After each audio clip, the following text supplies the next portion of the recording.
palabra de Dios, el profeta Amós, que exhorta a el reino del norte, al pueblo de Israel, en un tiempo en que Israel está dividido e Israel está descarriado. Así que por eso Dios le manda el profeta, para hacerlo volver a la obediencia del mandamiento. Así ha dicho Hashem, el Señor nuestro Dios: por 3 pecados de Moab y por el 4 no revocaré su castigo, porque quemó los huesos del rey de Edom hasta calcinarlos. Prenderé fuego en Moab y consumirá los palacios de Keriot, y morirá Moab con tumulto, con estrépito y sonido de trompeta. Quitaré el juez del medio de él y mataré a todos sus príncipes, dice Jehová. Así ha dicho Jehová: por 3 pecados de Judá y por el 4 no revocaré su castigo, porque menospreciaron la Torá de Hashem, la ley de Dios, y no guardaron sus ordenanzas, y les hicieron errar sus mentiras, en pos de las cuales anduvieron sus padres. Prenderé por tanto fuego en Judá, el cual consumirá los palacios de Jerusalén. Aquí está nuestro texto clave, el 6. Así ha dicho Jehová: por 3 pecados de Israel y por el 4 no revocaré su castigo, porque vendieron por dinero al justo y al pobre por un par de zapatos. Pisotean en el polvo de la tierra las cabezas de los desvalidos y tuercen el camino de los humildes. Y el hijo y su padre se llegan a la misma joven, profanando mi santo nombre. Sobre sus ropas empañadas se acuestan junto a cualquier altar, y el vino de los multados beben en la casa de sus dioses. Yo destruiré delante de ellos al amorreo, cuya altura era como la altura de los cedros y fuerte como una encina, y destruiré su fruto arriba y sus raíces abajo. Y a vosotros os hice subir de la tierra de Egipto y os conduje por el desierto 40 años para que entraseis en posesión de la tierra del amorreo. Y levanté a vuestros hijos para profetas y vuestros jóvenes para que fuesen nazareos. ¿No es esto así, dice Jehová, hijos de Israel? Mas vosotros disteis de beber vino a los nazareos, y a los profetas mandaste diciendo: no profeticéis. Amén. Deténganse en la lectura. Voy a tratar ahora de explicar un poquito qué significa todas estas palabras que Dios le dio al profeta como una exhortación al pueblo, a Judá, porque dice el verso 4, por 3 pecados de Judá, pero también a Israel, el pueblo, los tribus del norte, como dice el verso 6, así ha dicho Jehová: por 3 pecados de Israel. Y nuestra conexión con la historia de los hijos de Jacob, pero especialmente con Judá, es, hermanos, porque en la Biblia, la historia se nos cuenta que hubo 3 cosas que estuvieron fuera de lugar en la vida de Judá, lo cual representa todo su caos, sus problemas. 3 cosas que nosotros, hermanos, tenemos que evitar de esta historia de Judá, ¿de acuerdo? Para no tener una vida desordenada. No podemos normalizar lo que está fuera de orden. No podemos aceptar que algo que es pecado sea parte de nuestra vida. Tenemos que desecharlo. ¿Qué hizo Judá? ¿Cuál fue el problema de Judá? El pecado de Judá. Número 1, según Génesis 38, dice que él se alejó de sus hermanos. Él se alejó de sus hermanos, y la compañía de sus hermanos en cierta manera lo tenía pues cuidándose a uno a otro, o apoyándose uno a otro, o animándose uno a otro. ¿Qué dice la Biblia de nosotros?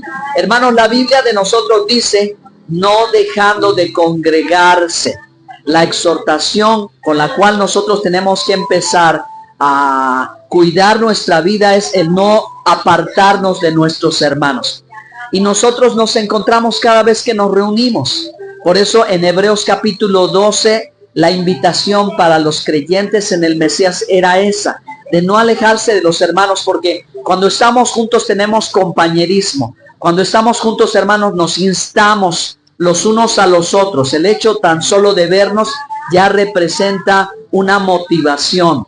Por eso es fundamental, y por eso es la primera parte que expresa Génesis 38, donde empezó la problemática de Judá. en que él se alejó de sus hermanos, se apartó de ellos. El apartarnos, hermanos, nosotros no fuimos hechos para vivir solos. El creyente en el Mesías Yeshua, o decimos el cristiano, no puede vivir solo. El cristiano es como la oveja, como la abeja, ¿verdad? La abeja necesita ir al panal siempre, pasa un tiempo fuera, pero ¿qué es la abeja sin el panal? ¿Qué es el estudiante sin asistencia a la escuela? ¿Qué es el soldado que no se reporta en el cuartel militar? ¿Qué es el cristiano que no se reúne en la iglesia? Pero hermanos, como la Biblia nos advierte, los problemas empezaron desde aquí. Cuando uno se hace solitario y se hace solo, comienza a dar lugar a cosas que no corresponden. Pero el estar juntos nos obliga a rendirnos cuentas los unos a los otros. Por eso, hermanos, la enseñanza de Jesús es clara cuando Él mantiene a sus discípulos juntos, ¿sí? Cuando los mantiene unidos y les enseña que se amen unos a otros, que oren los unos por los otros, que se exhorten los unos por los otros. Amén. La segunda cosa, el segundo pecado, el segundo error que cometió Judá fue que descendió a la tierra de los cananeos. Y hermanos, la tierra de Israel es en el Medio Oriente uno de los puntos más altos de la tierra. De hecho, Jerusalén está en un monte alto. Todo el que va a Jerusalén siempre dice, voy a subir a Jerusalén. Y cuando sale de Jerusalén a otro lugar, dice, voy a descender. Y la escritura hace esta referencia de que Jacob descendió a otro lugar. Esto tiene un sentido espiritual, porque el descenso para el pueblo de Israel de Jerusalén a otro punto es un descenso espiritual también. El punto más alto de la espiritualidad para el pueblo de Israel está Jerusalén, en el monte del templo. Es el punto más alto al que todos somos llamados a estar y permanecer. En Israel se cuentan 10 grados de santidad. 10 grados de santidad. Y el punto más alto es en ese lugar.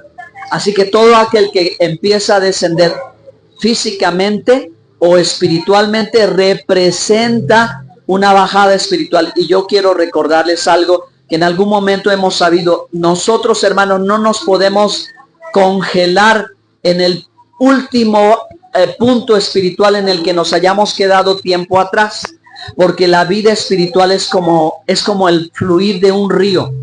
En los ríos, cuando se detienen, el agua se estanca, se anega, se ensucia, se contamina, no sirve. Pero un río se mantiene limpio por el caudal. Cuando el río fluye, los niveles de agua aumentan o disminuyen. La vida espiritual nuestra es como esa. No se estanca y no se queda congelada en un punto. Si no aumenta, disminuye. Si no sube, baja. Ese es como un elevador. El que no va subiendo está bajando. El que no está bajando está subiendo. ¿Qué tenemos que hacer? Tenemos que cuidar, no descender. No podemos conformarnos, no podemos adaptarnos, no podemos hacernos de la idea. Un cristiano, un creyente en Yeshua ha logrado conquistar un grado de santidad valioso. ¿Cuánto costó, hermanas, hermanos? ¿Cuánto nos cuesta a nosotros vivir y llegar a ese punto de santidad? Mucho. Hermanos, no es fácil. Yo lo he dicho una y otra vez, se los he comentado, hermanos. Es que cómo nosotros logramos llegar a una estatura espiritual importante delante de Dios, le costó a Cristo su sangre preciosa. Y Él, cuando uno está en el primer amor, mire, uno se quiere todo, quiere estar en todos los ayunos, en todas las veladas, uno quiere estar en todas las reuniones, uno tiene hambre de Dios, tiene pasión de Dios. Cuando tú sientes pasión, sientes fuego, sientes entusiasmo, es que Dios te está llevando para arriba. Dios te está empujando a ascender al más alto grado de santidad que puedas obtener. Pero miren, hermano, qué fácil resulta a veces perder ese grado de santidad, porque subir siempre cuesta y bajar es muy fácil. Así que nosotros tenemos que evitar el descenso espiritual, porque cuando tratas de retomar esa estatura, ese gozo, esa pasión, cómo orabas, cómo Dios te usaba, cómo hablabas en lenguas, cómo te congregabas, te querías comer la Biblia, no lo logras alcanzar igual. cuesta demasiado, hermano, de tal manera que muchas personas no se reponen cuando pierden su primer amor. Por eso decimos, no pierdas su primer amor. La palabra de Dios en Apocalipsis dice, vuelve a tu primer amor. Y he hablado con muchos hermanos y hermanas, me dicen, pastor, ¿por qué ya no siento lo mismo que al principio? Es que yo me enfrié, es que te enfriaste. Y ahora para recuperar eso, sabes que puede costarte lágrimas. No es que no sea posible que tú vuelvas otra vez a vivir lo que viviste. Lo puedes volver a vivir, pero debes de saber una cosa, te va a costar. Ahora te va a costar, porque en el principio tienes una gran pasión, un gran impulso. Es el Espíritu, esto es algo nuevo que Dios te está haciendo. Pero tú te enfrías y entonces ahora te toca a ti la tarea de doblegar tu carne. Ahora te toca a ti la tarea de empezar a alejarte, apartarte de todo aquello que te ha alejado para buscar a Dios.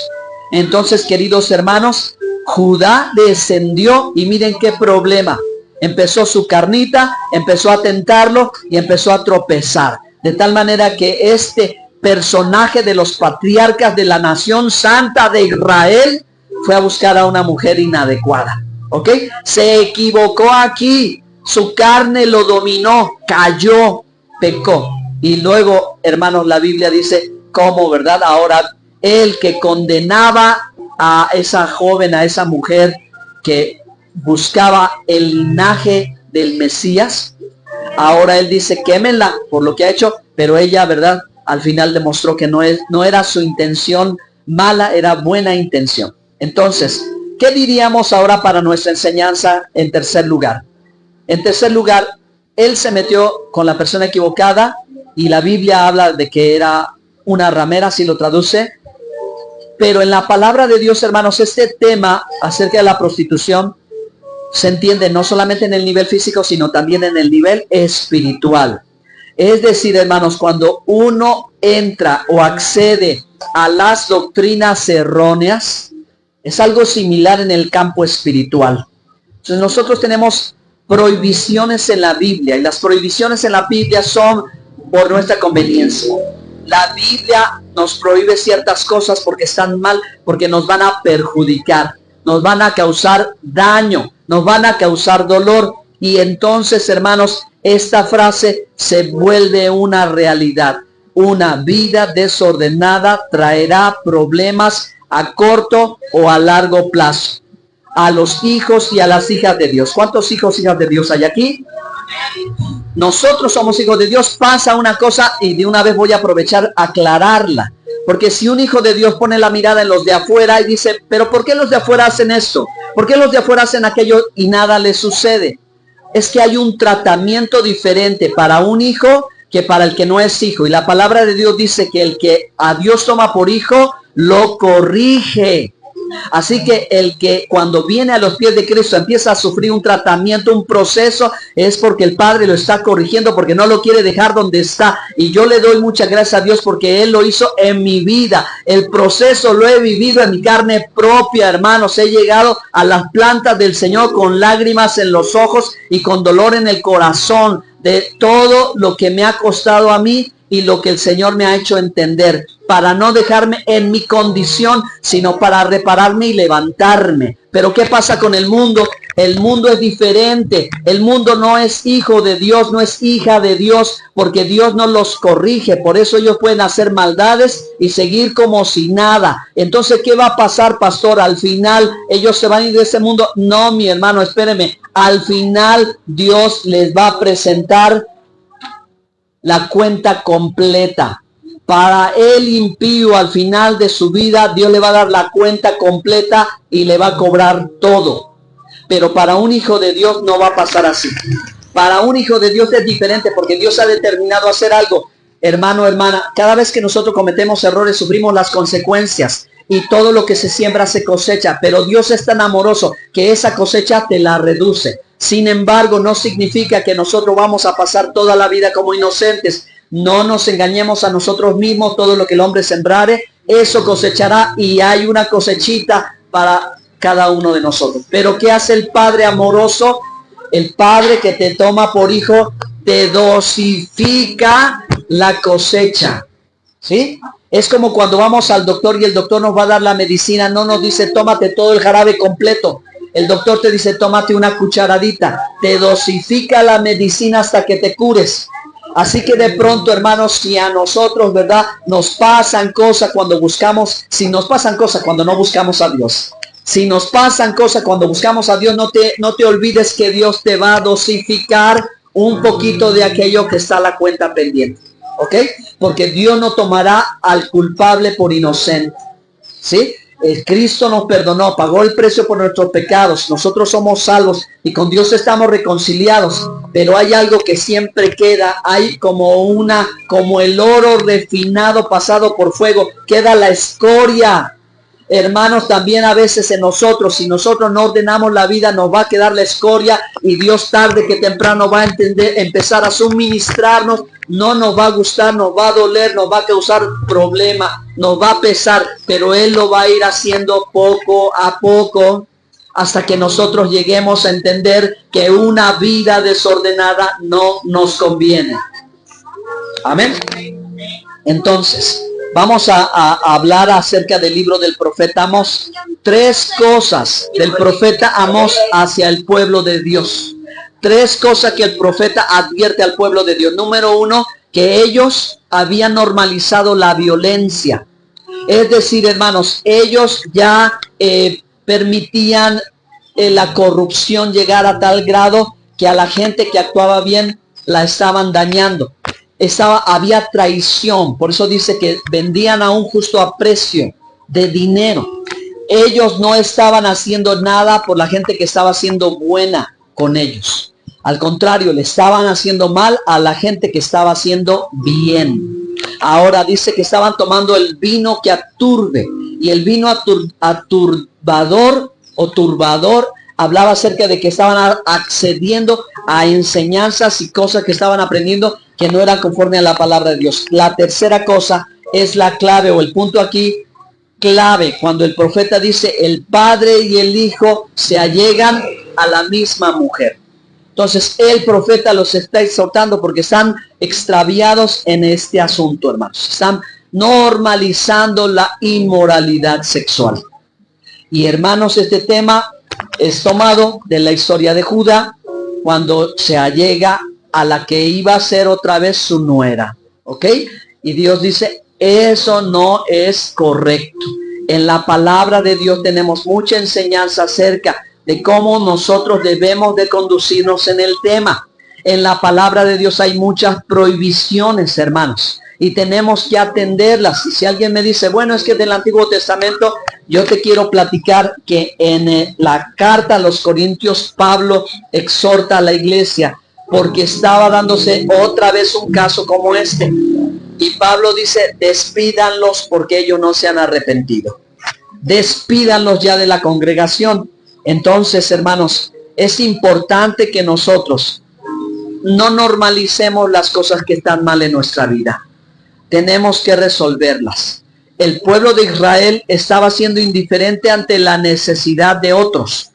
Por eso ellos no ayudaban al prójimo y eso dice el profeta. Vamos a darle lectura otra vez allí. En el verso, por favor acompáñenme, en el verso 6. Por 3 pecados de Israel y por el 4 no revocaré su castigo, porque vendieron por dinero al justo y al pobre por un par de zapatos. ¿Ok? Están practicando la esclavitud, pisotean en el polvo de la tierra las cabezas de los desvalidos. No les importa la gente, están siendo indiferentes con las necesidades de los desvalidos. ¿Sí? Tuercen el camino de los humildes, el hijo y el padre se llegan a la misma joven, profanando mi nombre. Entonces, eso es profanar el nombre de Dios. Estaban haciendo las cosas en desorden y eso no le agradó a Dios. Sobre las ropas empañadas se acuestan junto a cualquier altar y el vino de los multados beben en la casa de sus dioses. O sea, practicaban otras cosas que no eran. Entonces, hermanos, quiero concluir esta lectura en el verso 12. Mas vosotros disteis de beber vino a los nazarios y a los profetas mandasteis diciendo, no profeticéis. El nazario era el israelita consagrado a Dios, que no se cortaba el cabello, que no bebía vino, que no tocaba cuerpo muerto. Pero ¿qué estaba haciendo el pueblo? Lo estaba incitando a que rompiera su voto para Dios. Y eso era una cosa delicada. Eso era un asunto preocupante. Este quiere servir a Dios y otro lo está estorbando. Hermanos, eso es preocupante. Esas situaciones nunca nos deben de pasar. Tenemos que permitir que el que quiera servir a Dios, que le sirva. Y miren, hermanos, otra cosa que Dios marcó, tremenda. Y con esto voy a terminar ya. Cuando el profeta se levantaba a exhortar al pueblo, el pueblo decía, shh, cállate, no hables, no digas, no nos profetices. ¿Por qué ellos no querían que el profeta profetizara? Porque un profeta bíblico no manipula. Un profeta bíblico no vende la profecía por dinero. Un profeta bíblico no se aprovecha de las situaciones. Un profeta bíblico no se enriquece de los demás, no engaña a la gente. Un profeta bíblico exhorta, es decir, le hace ver a la gente su pecado. ¿Y a quién le gusta, verdad? Que le hagan ver su situación, su realidad. Al pueblo de Israel no le gustó que el profeta le exhortara y le dijera en qué estaba fallando para retomar su camino. Porque la idea no nada más era que tuviese una santa regañiza. La idea era que ellos volvieran a Dios con arrepentimiento, pero ellos no querían.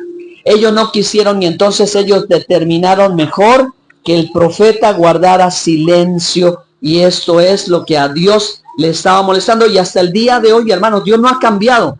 Dios es el mismo de ayer, hoy y por los siglos. Hay cosas que sucedió según la Torá entre los patriarcas que nos enseñan a nosotros. Hay cosas que los profetas le hablaron al pueblo de Dios. ¿Y quién es el pueblo de Dios ahora? Nosotros somos el pueblo de Dios ahora. Por eso nosotros tenemos que escuchar la voz de Dios. Amén. Nosotros tenemos que escucharla a Dios. Tenemos que atender la voz de Dios. Tenemos que percatarnos que lo que Él quiere hacer, hermanos, es evitarnos problemas. Si hemos vivido y nos hemos equivocado, creo que ya entendemos el mensaje. Amén. Conclusión. La Biblia nos llama a poner orden en nuestra vida. Una llamada a tiempo, hermanos. Una llamada a tiempo. Segunda cosa, no hagamos normal el pecado en nuestra vida. No lo hagamos normal, no lo aceptemos, no digamos que así debe ser. No, hermanos. Tercero, tenemos que convertirnos en practicantes de la justicia. Verdaderos justos, es decir, obedientes a los mandamientos de Dios. Amén. Pónganse de pie. Gracias a Dios por su palabra. Amén. Amén.